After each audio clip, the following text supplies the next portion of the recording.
Hello, this is Alan Roberson. I'm Director of Federal Relations for the American Water Works Association, and today I'm going to talk about how to find a water project for the Community Engineering Corps. My colleague in this effort is Lindsay Geiger in our Denver office. I'd like to thank ASDWA for the opportunity to talk about the Community Engineering Corps. I've been collaborating with Jim and Bridget and others at the ASDWA office for over 20 years, and it's been proven to be a fruitful collaboration where we're able to solve some of the more challenging water issues in some traditional and also non-traditional manners.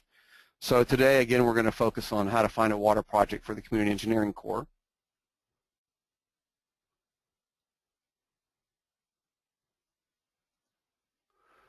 And here's the agenda for the webcast. I'll talk a little bit about the Alliance, the 3 different organizations that are involved, the mission and vision for the Alliance, opportunities for our members, and when I say members, that's the members of the 3 organizations. We'll talk about the program function and operations, how it operates on a national level, and then some project examples, what kind of projects we're looking for.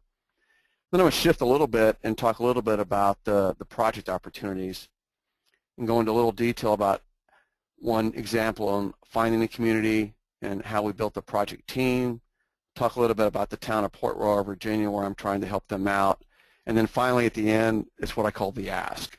Whenever we go and visit members of Congress on Capitol Hill, we always need an ask. And so today I have an ask for the members of ASDWA and the different people at the state primacy agencies. So the Alliance is comprised of 3 nonprofit associations. Of course, one of them is us, the American Water Works Association. And we've partnered with Engineers Without Borders USA and the American Society of Civil Engineers. So what you see here are what I would call 2 old line associations, AWWA and ASCE, along with a new but growing group, Engineers Without Borders USA. And the objective that we're trying to do is to make a better world through better water. We want to assist these underserved communities. I'll go into detail about what I mean by underserved, by providing some planning and engineering and maybe operational assistance on infrastructure projects, and thereby will improve the quality of life in these communities. So this is really, it's a very altruistic objective. However, as I'll go into detail in the webcast, the devil is in the details. So I'm not going to read the mission and vision. Of course, when you bring 3 organizations together, you have to provide some clarity on the mission and vision. We developed a memorandum of understanding between the 3 organizations and got it approved by all our boards of directors. But the idea is that really at a high level, we're bringing the community leaders and the engineering leaders together to advance these infrastructure solutions at the local level. Again, it's very much a community-driven local solutions. We have several opportunities for members. Again, when I say members, it's members of the 3 organizations. That's one requirement to serve on a project, is to be a member of one of the 3 organizations. So clearly, I think the big need is that one of our big needs is to volunteer with the project teams to work with the communities. So these project teams can vary in size, 5, 10, 15 people. We want a variety of expertise. It's not just engineers, even though we have engineering in the name of the program. I think we're going to need some financial folks to help out with rates. I think we're going to need some operational folks. We're going to need some people that will help out with treatment plants that may need assistance. Maybe a community needs to install some new treatment for a contaminant that's in groundwater. They'll need some help in how to operate that. How could you help train the operator to go to maybe a higher grade of licensure? There'll also be a need to mentor student project teams. We envision these teams having a variety of expertise. I consider myself to be in the elder statesman category, somebody who has 20, 30 years of experience and a dozen years doing engineering design. But we need young engineers because of their energy. We need young professionals. We need students. And I think it also provides an outlet possibly for retired water and wastewater operators or designers, somebody who maybe recently retired but still wants to be active and do something to help out. Then we're also going to have a couple of different volunteer committees. We have some national committees to review the applications. then also do regular technical reviews. Each project team also needs to have a project review team, 3 people will just take a look at what's being done, ensure it's being done properly, and then also plug back into the state and local leadership. And then we'll have opportunities for fundraising. So we're going to need, we haven't really gotten into fundraising yet, but we need fundraising for the program operations, but also fundraising for each project. So for example, at a project level, there may be a review fee by the county to review the plans, and so you'd have to do fundraising to be able to pay for that plan review fee. It's really critical from our point of view that we have extensive involvement by our sections. It's one method to let the communities know that this program exists and what it can do. We think the sections will be the real catalyst for forming these teams, work within the section organizations. For the other organizations, they have chapters and other ways to make this happen. Again, we're looking at our sections to be the foundation for the formation of these teams.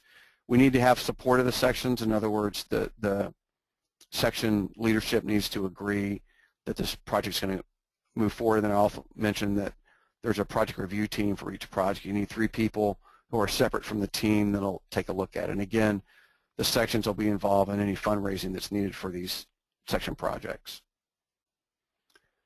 So now again, talking about what the program functions are. Again, there's a picture of a student at UC Davis who was working on a AWWA project, and the idea is to provide, again, planning and engineering services for any type of infrastructure project. So we're clearly focusing on water and wastewater in what we're talking about today, but this could be used for roadways, for drainage, power, any kind of infrastructure the community needs in order to maintain a viable and active community. So the outputs could range. They could be preliminary engineering reports, conceptual designs, and or final plans and specs. I think the last one is one that's probably not the most likely. I think it's more likely we're going to work on preliminary reports or conceptual designs, and then hopefully find some funding to pay a consultant to do the plans and specs. We don't want this program to compete with the smaller engineering consultants that are out in the communities. We want it to complement what they already do. And then the final major difference between the domestic program and how things are done overseas is all construction will need to be done by licensed contractors. So you're going to have all the planning and engineering services done by a licensed engineer in the state, but then again you have to have the actual construction contract performed by a licensed contractor. So there's had to been some adaptation for how things are done overseas, what EWB does, and what we're going to be doing here in the U.S. So then here's just a basic pictorial of how the project process operates. Communities identified. You have a discussion with the community about what their needs are. You form a project team with the team matching the expertise and the needs of that community. You want the team members to have working knowledge of what the community needs. And again, it's not just engineering, it might be operations of the system. So then you have an application by the community, an application by the project team. That's reviewed by the program application review committee. Then on a regular basis, it's reviewed by the technical review committee, and then finally you execute the project and report back to the alliance. So when you start taking a look at the community and the team, I think it's important to emphasize that communities can apply either with or without an affiliated project team. So, and I'll talk more about this in my case, is that in the case that I'm working on, the case study in Port Royal, Virginia, we're submitting parallel applications, so we're already affiliated with the project team. But down the road, as this program grows, we're probably going to be able to have a batch of projects, several communities that need help, and then several teams that want to help, and there'll be a system to match the community with the team based on the needs of that community and the team's expertise. We're not quite there now, but we envision, again, the abilities for the community to apply either with or without an affiliated project team. So here are the potential projects, and again, this webinar is focusing on water and wastewater projects, but I think it's important to recognize that other infrastructure can be covered. So it's your typical, water treatment distribution. Maybe there's a need for a new source, possibly a new treatment plant, maybe an improvement to the treatment plant, could be just the optimization, could be some new treatment.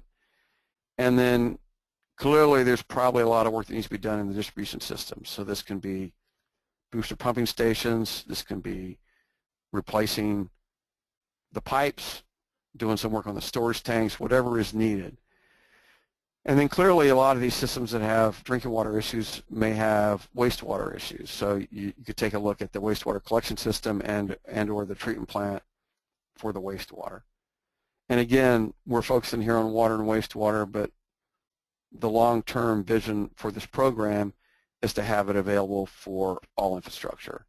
And that's where we may rely on the other two associations in this alliance, as they may be able to reach out to their membership and have the expertise for other engineering expertise that may not be available through the American Water Works Association. But there may be people within our membership that have done a variety of infrastructure improvements. So for example, I've gotten into drinking water, but I worked for a decade in both water and wastewater and streets and stormwater management and storm drainage systems, channels for flood control. So my engineering expertise is pretty broad. I'll admit I'm a little rusty on some of those engineering details, but I'd still feel comfortable in doing some limited role as project management, but I prefer right now to sort of work on drinking water. So again, as I mentioned, Lindsay Geiger is co-managing the effort for the Community Engineering Court of our Denver office, and I have a break point here in my presentation to allow Lindsay to make some comments. Hi, great, thanks. Happy to see everybody online. Just a couple of things to re-emphasize here, and things to look for in the next part of Alan's presentation is to really note that these projects that we're looking for are really community-driven, and so it's not really about finding the projects themselves, but really more so finding the communities that might need help and really providing the outreach to them and showing them the available options through this program. So those are some key points to look for as Alan continues his presentation, but I won't take up any more of your time, so just take it away. Thank you, Lindsay. I do want to also mention that Lindsay will be coming to the ASDWA conference. I guess it's technically next month, but it's coming up in New Mexico, and so it might be an opportunity to talk to her. And again, it may be a way to close the loop on the ask when we're looking for systems, is that she'll be down there to talk about the program, and it'd be an opportunity to have additional discussions on a face-to-face basis. So I just wanted to remind everybody about that. If anybody has questions, again at this break point, go ahead and type them into the question pane that's in the lower right-hand side of your the GoToWebinar control panel, and at the end of my presentations, Lindsay and I will be available for questions. So this is now, we're going to shift a little bit from the broader programmatic objectives and what we're trying to do, and talk a little bit now about really what we're asking today, which is how do we identify the communities that are in need. In theory, this should be simple, but in reality it's not, and I'll talk a little bit about some of the nuances. But you need to find a community in need. You also need to find one that's somewhat receptive to outside help. Sometimes some of these communities, they're very insular. They don't want anybody coming in. They may think that, all government is kind of wacky and we don't need anybody telling us what to do in our community. We've all been fine forever with what we have. And so, again, from a starting point, from my point of view, if I was trying to find a community in need, I would start with the state primacy agency, the people that I'm talking to today, and that Lindsay will be talking to at the annual conference next month. And so our member, whoever is the project lead from the American Water Works EWB, they would start with the state primacy agency, and you may not get the right person the first time, and this is exactly what happened in my case, is that I knew people in the regional office, but I wasn't as familiar with the capacity development coordinator in the Commonwealth, and so my contact in Culpeper to me the right people in Richmond, and so, you know, it just took a few phone calls to get the right people, and then, you know, my contact in Culpeper wasn't the one that handled that system, so, you know, it took a while to sort of find the right people and build a relationship to get the right information. And then the state agency can identify, you know, one or a handful of systems, and then sometimes it's not if the state, you know, emails or calls that person and says, hey, somebody from the Community Engineering Corps is going to contact you. They're trying to help. And so that is sort of that little bit of an intro that then you're not making a cold call to maybe the mayor of the small town. They don't know who you are and they don't know what you're doing, and, you know, they might be a little more skeptical than when you, if the state's made that call beforehand and you identify yourself, they go, oh, great, you know, you know, so-and-so said you're going to call me, and it just makes that first conversation go a lot easier. So usually after you've, you know, when you're talking to the state primacy agent in the community, there's usually a pretty obvious list of needs. The community might have been a significant non-complier, they've had significant deficiencies identified as part of the sanitary survey, and frankly, they may have a list of needs. It may not be one thing, it may be 5 things. So then it's important for the project team leader to have a conversation with the community, kind of understand their needs and what their priorities are. You know, what do they think is the biggest priority? What do they need done first? What might be second and what might be third? You know, there's always some complicated political dynamics going on. You know, what are the political dynamics? You know, who are the community leaders? Do they have support? And just really spend some time listening. This is one thing that if I had to pick one word on this slide, I'd bold that word listen, because I know in my field, I've been working for AWWA for 23 years. I know a lot of details, and I have a tendency to pontificate a little bit and sort of, you know, show everybody what I know, and that's not really necessary at this point. These communities have, in most cases, pretty basic needs, and it's important to listen and ask questions and take notes. And so that's one thing I found helpful in my work on this, is really focusing on listening. And if you're not clear about something, then repeat it back to them, make sure that you understand it. So you have to build a project team. You know, to make this work, it's not one person, but you definitely need a champion. You need someone who's going to take the lead and try and recruit some other team members, someone who can get an idea of what skills are necessary. You know, you don't want to build a team of a bunch of plant operators if you're going to have to build a bunch of stuff and go through, you know, an RFP for a consultant and then do the plans and specs and then, you know, put it out for bid and then evaluate the contractors. You know, the operators may know a bit about that, but you really want people that are involved in design and engineering and construction when you're doing that kind of work. But again, I want to emphasize that it's not really all about engineers. So I'm an engineer by training. You know, I think engineers have a skill set they can bring to the community and bring to the program, but I've also learned that there are a lot of other skill sets that I don't have. I'm not an operator. I've never been an operator. I've never flipped the switch to a treatment plant, so it's important to have them. You may need to have some lab people. You may need some people that really understand the nuances of treatment. Maybe they've done treatment evaluation. They've run pilot plants. You may want a good distribution system operator. How would they flush? How would they understand what their water loss might be? And then I think, as you'll see in a lot of these communities, it's all about the money. So you're going to need some good finance and rate guys. Most of these small communities just don't have the money. They don't have the expertise to fill out the SRF applications. But it's really understanding you need a good finance and rate guys on most teams. And it's, again, you got to build that team to make sure that the team expertise matches up the community's needs. So I'm going to shift now and talk about a case study or an example in Virginia. And again, this was sort of my idea in working on this program. And Lindsay and I are managing the program from working with UWB and ASCE on, you know, how we handle the different national committees and how we do the fundraising and, you know, how do we do outreach on a association level.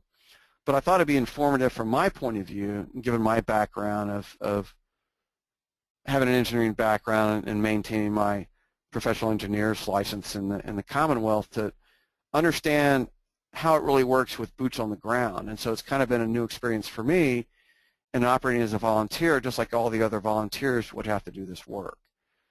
And that's an important consideration, because you want to be able to articulate to your other team members what your expectations are.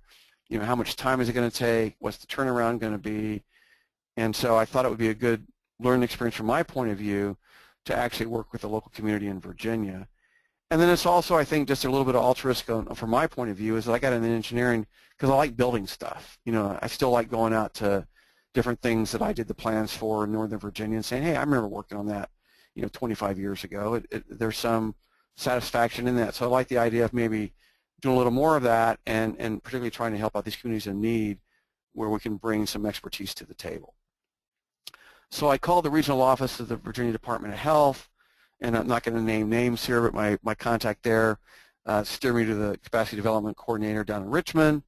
I had a conversation with him and traded some emails, and in that he identified a community that had multiple water systems needs, and that's the town of Port Royal, which I'll talk about more. So Port Royal is a town about 25 miles east of Fredericksburg, Virginia, and probably about 75 or 80 miles southeast of D.C. So it's been really an eye-opener in seeing what kind of system is in existence so close to the nation's capital. And I'm sure there are others like this. This is not the only one that I've heard about in follow-up conversations with my colleagues at the Virginia Department of Health, but it's just, again, a bit of an eye-opener, because I've lived and worked in, I lived in Northern Virginia. I'm very acquainted with Fairfax Water. It's a humongous water system, and just seeing the contrast between, how things are done in Fairfax and D.C. and Port Royal has been a bit of an eye-opener. So again, it's a historical town. It was founded back in the late 1700s. A gentleman named Roy put a port on the Rappahannock River. The town is on the Rappahannock. It's rural. There's a lot of agriculture, but some of that is changing because some of the development in the 95 corridor is now pushing a little bit to the east. There's only about 400 people in the area surrounding Port Royal, and only about 200 people on the water system. And they have 80 connections, so you can kind of do the math very quickly that with 80 connections, you're not going to generate a lot of revenue on a monthly basis. So this is a picture of the elevated storage tank in the water system. The system was built in the 40s, back when Fort A.P. Hill was first developed. I don't know the details, but somehow they just worked out a deal to build this little town water system when they were working on the adjacent Fort A.P. Hill. It's a groundwater system. There are actually two wells.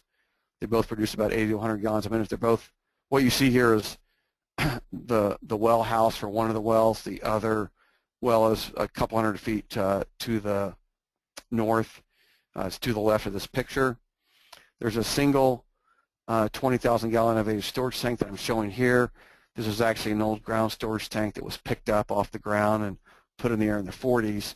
And you really, I don't know if you can tell from the picture very closely, but this tank is pretty rusty. It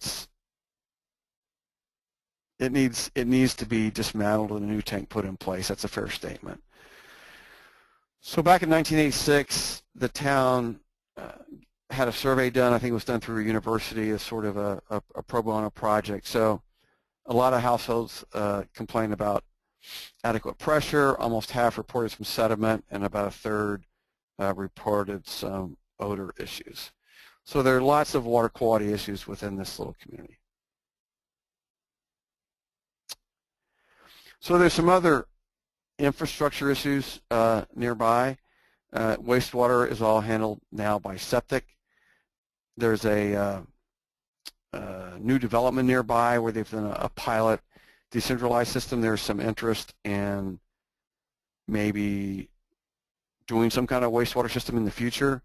A lot of these septic systems are probably on their last legs at this point, and there are some issues with other public facilities right now. This town has one building that serves both as their town hall and as a library. There's a volunteer fire department next to it on this town green area. There's some transportation issues. The roads could probably use some work. They are in the state system, but they're a lot of kind of narrow roads. And then longer term, there's some land use and development issues. This town just worked out a boundary swap with the county to pick up 70 acres down to the main corner, which is Route 301 and Route 17. So now they have the potential down the road to have some other commercial businesses along this corridor. How are they going to work on developing a planning ordinance, a subdivision ordinance, develop a master plan for the town? So the point being is that they have a lot of other competing needs in this town of 80 connections and a limited number of people that are able to do it. So here's what we're doing with Port Royal. We met with the mayor, or I met with the mayor, and did a system site visit on Monday, June 16th. I've since been back there three times.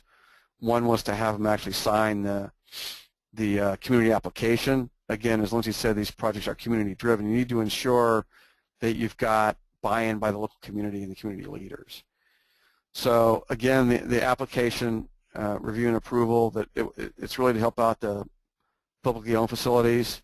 The idea is that the community doesn't have the resources, and resources are kind of a broad term. You might go back to the basic TMF pillars and capacity development, but in this case, community just doesn't have the capacity to hire a consultant or the money to hire a consultant and do a preliminary engineering report or a RFP to do the plans and specs for a new tank. Again, the idea is we don't want to take work from the existing engineering consultants. We want to complement what they can do, and then in many cases we think we'll hand off the work to them on a bigger job. Some of the little tiny projects we might actually do plans that might be simpler, but for example, in the idea of replacing this elevated tank, I don't necessarily want to do a whole set of specifications that would be necessary for a new elevated storage tank for Port Royal. So we have been working with them to develop a list of priorities. It's really only two. It doesn't sound very broad, but they really need to replace the elevated storage tank and then over time replace the entire distribution system, and also then design it so it could extend down and serve that new 70 acres. So we're in the process now of doing some preliminary cost estimates, looking at alternatives. Is it better to put in a new elevated storage tank in the same location that's a slightly bigger capacity? Do you move the tank so it might better balance the system if they go further to the south to that new property?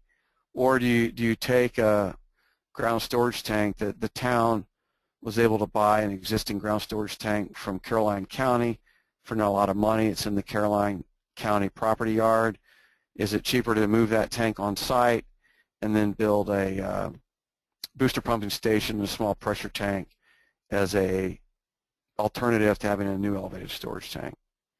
The town is also considering the sale of the water system to an investor-owned utility in the area. We would still be involved in the project, but more providing consulting services on the contract that would be part of that sale.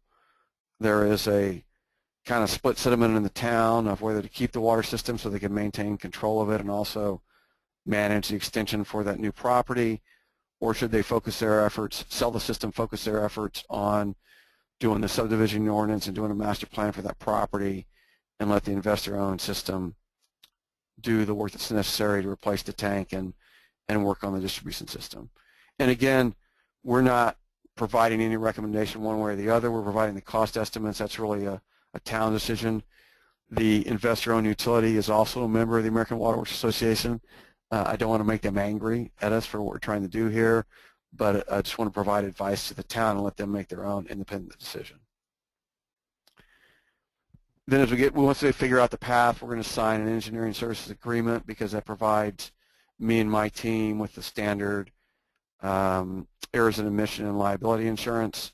If we make a mistake and it becomes a problem down the road, again, we'll provide some contract review as the system is eventually sold to the investor-owned. And if no sale, then we're going to work with the community to complete applications for either or both the Virginia Drinking Water State Revolving Fund or Rural Utility Service. And again, we've done some preliminary cost, and even with the most advantageous terms by the SRF, if you look at replacing the entire distribution system in that tank, you're looking at a $2 million investment, and with 80 connections, even at 30 years and an advantageous rate of 2.5%, you're looking at some pretty big rate increases. The town currently is metered. They've got 80 connections. Their rates are $35 a month for water only. But you can see that double or triple if you went through the whole $2 million and paid it back again at the most advantageous rate of 30 years and 2.5%. We could get a grant for a portion of that $2 million, but not for all of it. There still is a need to be able to pay that back. So we'll have to think about if there's any solutions for the financial challenges, but I think for a lot of these systems, that's why they're in the jam that they're in. They haven't been able to solve these financial challenges, and I think there's going to be a need where we can to be innovative and looking for solutions. So now we have some next steps that we're trying to do within the association. We want to educate and train our sections on how to identify communities and project teams. Ideally, what we're doing today and what Lindsay will be doing at the annual conference will help the states identify the sections. Then we can have our project teams built in different sections so we can replicate this Virginia case study in several states. So we have some gentlemen in Texas that are trying to work at one. I've got a volunteer in Maryland who's willing to help, and in California. So I've had a few people raise their hand and say, hey, I wouldn't mind being a team leader, and now we're just trying to flesh that out and build their team and identify communities. But again, we'd like to roll this out to all 50 states at some point and make it work. So here's the ask. Again, whenever we go to Congress, we always want to have a clear and focused ask. And so the ask I have for people that are on this webinar is that can you find water systems in your state that could use the assistance of this program?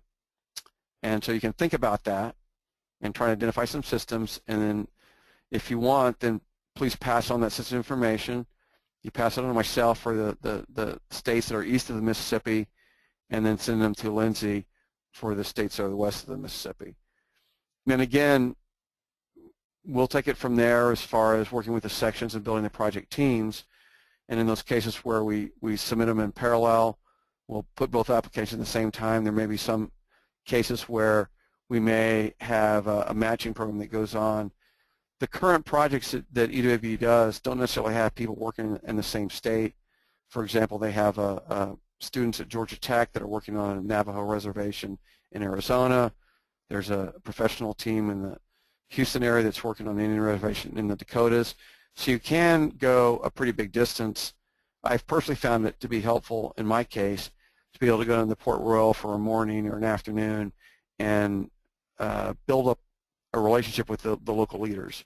The FaceTime is very important, but if they're matched up for different parts of the country, we just build that travel budget into the fundraising so they still have that FaceTime with the locals. So again, this is the ask. We're looking for water systems in the state. We want to roll this out in as many states as possible, as quickly as possible, and scale it up. If you want more information, we have a website. The website is in the process of being re-engineered, and that's going to roll out here in early October. But again, if you just go to communityengineeringcorps.org, that'll give you more information. So at this point, we are available for questions.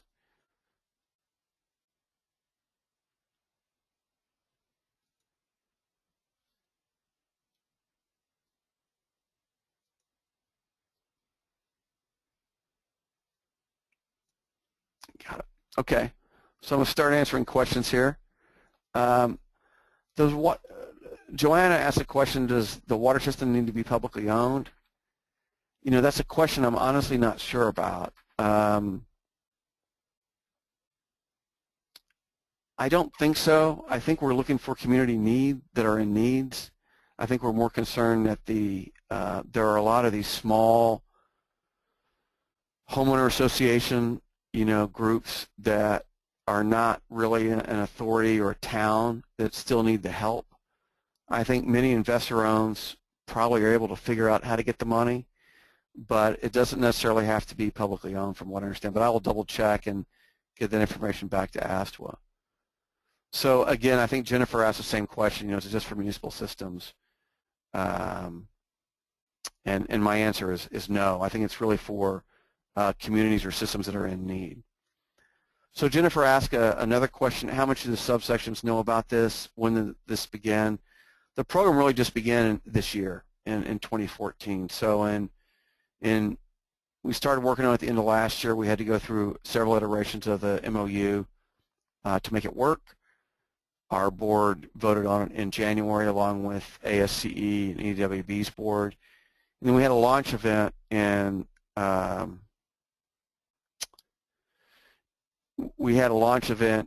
February in DC where we pulled all three organizations. We had an event at the press club and did some press saying, hey, this is a new program, but we have more work to do on outreach. We need to do a better job on getting the information out to the community so some communities could apply on their own.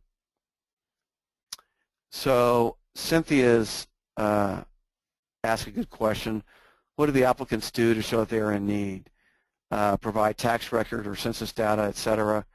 Yeah, that's a good starting point, Cynthia. I was fortunate in Port Royal in that they had gotten some state grant money to do both a preliminary engineering report on the water system and a community development report through University of Virginia. So they had sort of professionals come in and talk about where the community was and what it could be, and then some more work on the water system. And so that provided a lot of the information in that you could see that in this community in Port Royal, the median income was below the state and national average.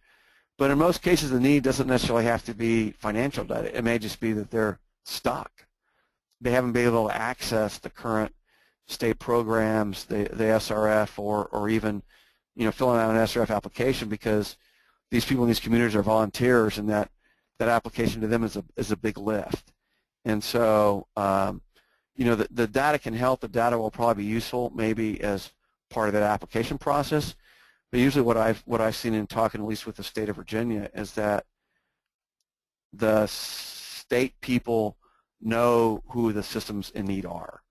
The people who have had problems for a long time and they've tried to help, and it's not like the systems are recalcitrant and don't want to do the right thing. They just can't. They just don't. They're too busy. They've got too many other issues in the community. They just haven't been able to move it forward. And so in this case, we are relying a little bit on the people that are on this webcast to identify these systems that are in need. So Bridget had a question here that I want to read to the group, and that, what are the expectations of the on-site work by the state partners? I think the state is going to have, I'd like to think it's going to be minimal. That's always a great thing to say when you ask the states to do something else at this point, given all the new rules that have come out and limited state resources. But I'm not being flippant and say that I think that's the case. I think the big lift is for the people that are on the project teams. I think that the states will be involved in identifying the systems, and unfortunately the states may have to answer lots of questions from people like me on how to fill out the state SRF applications. I found it very helpful when I went down to the Virginia Water Jam meeting earlier this month in Hampton. There were several people from the Virginia Department of Health. I was able to have conversations with them sort of on the sides and in the hallways like you always do at these conferences. And that provided some increase in my knowledge on what I needed to do without having to make a separate call or separate email to these people at the state. So I really hope this program is a minimal lift for the state health, the state primacy agencies, and more of a help with the big lift comes out of the states. So, and then Jennifer's asking some more questions here. You know, we are looking for volunteers. The question is, are we looking for volunteers for each region of the U.S.? And the shorter answer is yes. And then we are trying to rework our marketing program to make it clear who to contact, how to get this process started. I think we needed to get the program in place and have a few case studies in place before we really started marketing heavy. And that's sort of what we're doing here on this first webinar, is how do we get the program out. One thing that we are working with our communications people in Denver is how do we have consistent outreach on this program? How do we do something on a monthly basis in our different publications and with our sections on getting the information out? So Jennifer, we'll get back to you about the specific contact for the Pacific Northwest and Washington State. Cynthia asked the question, and it's a legitimate question, so can states identify systems in need now? And my question is an emphatic yes. You know, that I think we're going to have enough boots on the ground, people that are interested, that in the next 6 to 12 months we will be able to match a whole bunch of communities with a whole bunch of teams.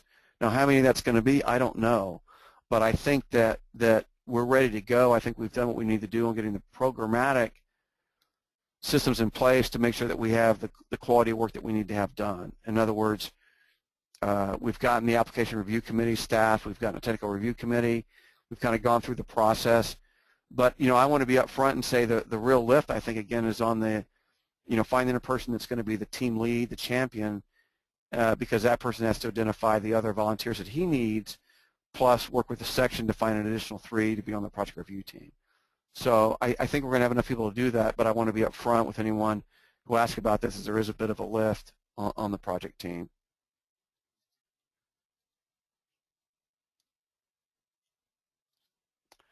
So, Lindsay, we're going to unmute you and let you take a chance to answer some of these questions here. Sure, no problem. You're up. Could Do you see any? I can't see the questions. Oh, did you have any comments or anything you wanted to add to some of the stuff that I've been saying? No, I think you've fully answered everything. We did, so with regard to the first question on whether or not we can work with investor-owned utilities, and so that is kind of a tricky question, and so we can do some more digging. The straightforward answer is we don't work with individuals or for-profit agencies. So it's if the investor-owned is for-profit or not-for-profit, that's where we will draw the line there. But if we have specific organizations coming through, we can look at them on a case-by-case basis, certainly. And I think a homeowners association would be one that would be a nonprofit that would be able to work it, but I think a traditional for-profit investor-owned would not work. Right.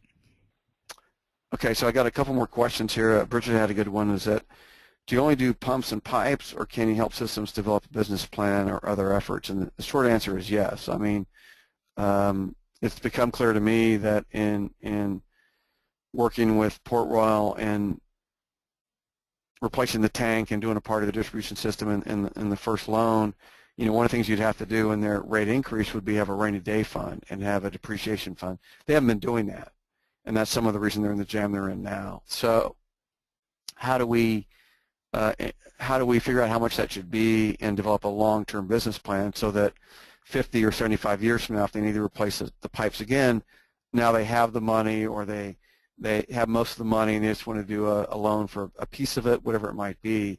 So they're not trying to get the whole thing through loans that drive a pretty big rate increases. So Julie asked a good question. Is it, this sounds similar to work that we've asked RCAP to do with the EPA small system contract. What criteria do you want to use? MCL violations or pressure problems? And the state SRF programs have periodic training where you have a designated person working in each state. The last question is probably pretty easy. Yes, we'll probably have, I envision somewhere down the road that we'll have small state committees, section committees that will be working on this, and there'll be a chair of that, so that'll be a designated contact. Right now, we haven't gotten that far because we're just building these project teams. I would think that if I had to pick sort of a place to start, is I'd go for MCL violations. And we are planning on working with RCAP throughout this process. I have talked to the acronym is SERCAP, the Southeast RCAP, and talked to their contact in Roanoke, and I've plugged him into what we're doing in Virginia. And again, he just sees that as another way to get boots on the ground. Again, we don't want to compete with the traditional engineering companies or what RCAP is already doing, but I think that we want to work with RCAP and the RCACs in complementing their efforts. In other words, again, there's this issue of the systems that are really have capacity issues, just aren't even sure where to take the first step. And I think the idea of, maybe at some point they'll use RCAP to maybe help with community development issues, and working with them and say, hey, we'll focus on the elevated tank and the pipes and work on your business plan, but RCAP over here, they'll help you with your master plan and your zoning ordinance and other things to try and make that work. So I think we envision this as being a collaborative effort at this point. And again, the ask today is to try and identify these systems. So do we have any more questions from the audience? We've got a pretty good group here between Joanna, Jennifer, and Cynthia, and Julia.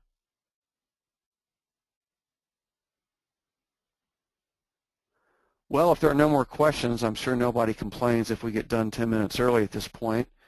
And again, I want to emphasize, oh, here's one that came in from Jennifer.